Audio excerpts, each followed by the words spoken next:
Hello, Maiden Warriors. Today's video is going to discuss how you can listen your way to wealth. One of the major ways that top earners and top sales individuals reach their highest potential and see the most success is their listening skills. It's very important. And as the famous Stephen Covey always says, seek to understand and then to be understood. So we're going to go ahead and discuss this video on how you can listen your way to wealth and the most important steps to doing that. So key points that I want to first go over, which I say over and over and over and over again, is that your prospect wants more than anything in the world to be heard and understood. Heard and understood, heard and understood. To be heard, you must be speaking, right? And to truly be heard, the person not speaking has to be truly listening in order to really understand, right?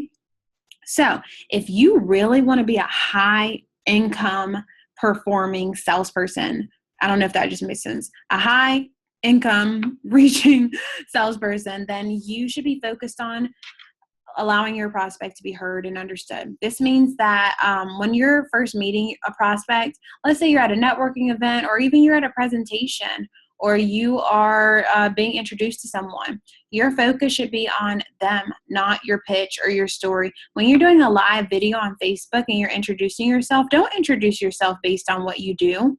Use your personalized introduction when you introduce yourself. Never, ever speak about your products, your services, your company when you're introducing yourself to anyone. Okay? It doesn't matter what you're doing. Never start out that way. You should use their approach. Well, you know how a lot of women struggle to find XYZ. Well, what I do is I help them do XYZ and find XYZ by providing them with the tools and resources to do XYZ. That, go look at the video, your personalized introduction. It's under the Woman Boss Sales Training.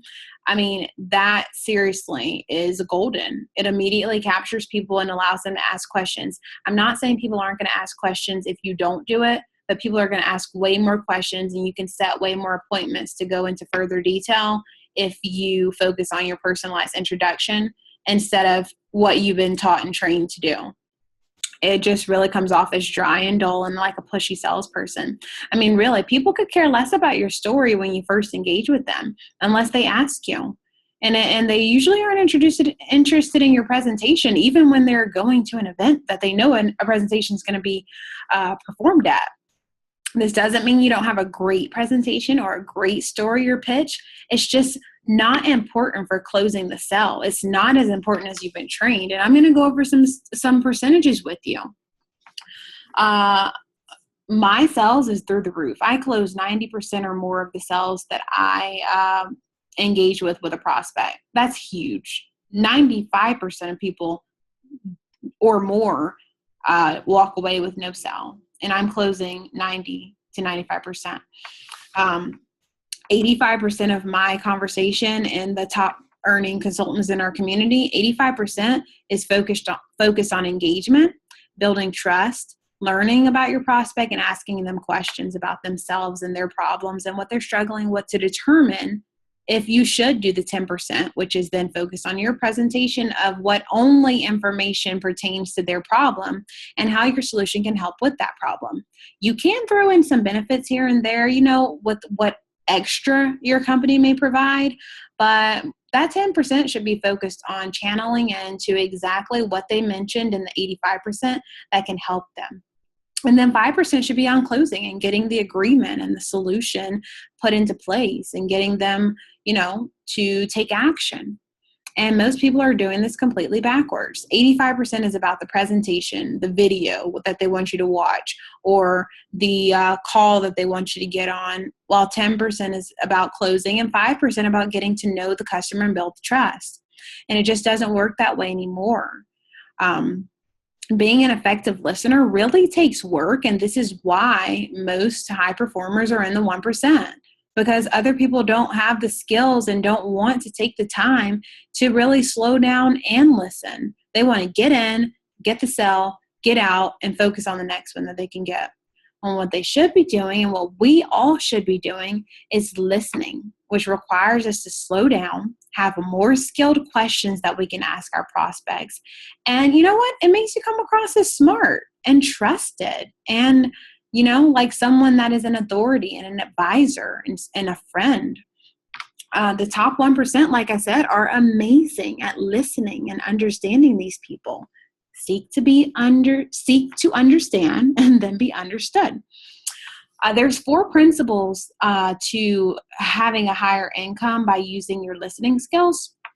One of them is being present. The second is being acknowledging.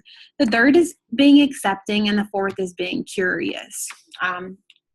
We're going to discuss all of those in later videos. But today I really want to discuss with you about being accepting. Have you ever been in a situation with a prospect where they kind of disagree with you or hand you an objection, and you immediately go into defense? Or let's not say defense, because a lot of you will say, no, I don't get defensive, but maybe you go into trying to change their opinion or educate them or enlighten them on why your company is good. And you use the words, yeah, but it actually does this, or yeah, but this. Did it work? Does that work for you?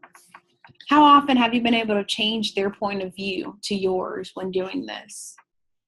I'm just going to be honest. The stats say not so much.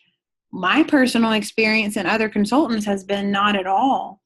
Instead, it actually, the more you try to convince them, the more it pushes them away and causes them to say, well, at this time I'm not interested, but maybe later. Or can you call me back at another time? What if instead you actually listened to their point of view? What if you went even further and actually asked them to elaborate on where they're coming from to find out why they feel this way in a very positive and comfortable tone, a conversation? What if you did this without judgment, without trying to be defensive or debating or trying to convince them otherwise, and without your viewpoint on the product or service or community on the situation? Totally blind, just listening. You want to know what happens when you do this, when I do it, and when other consultants do it? 4 things, probably more than that, but 4 that we jotted down. One is that you actually gain a complete understanding of their opinion. Completely.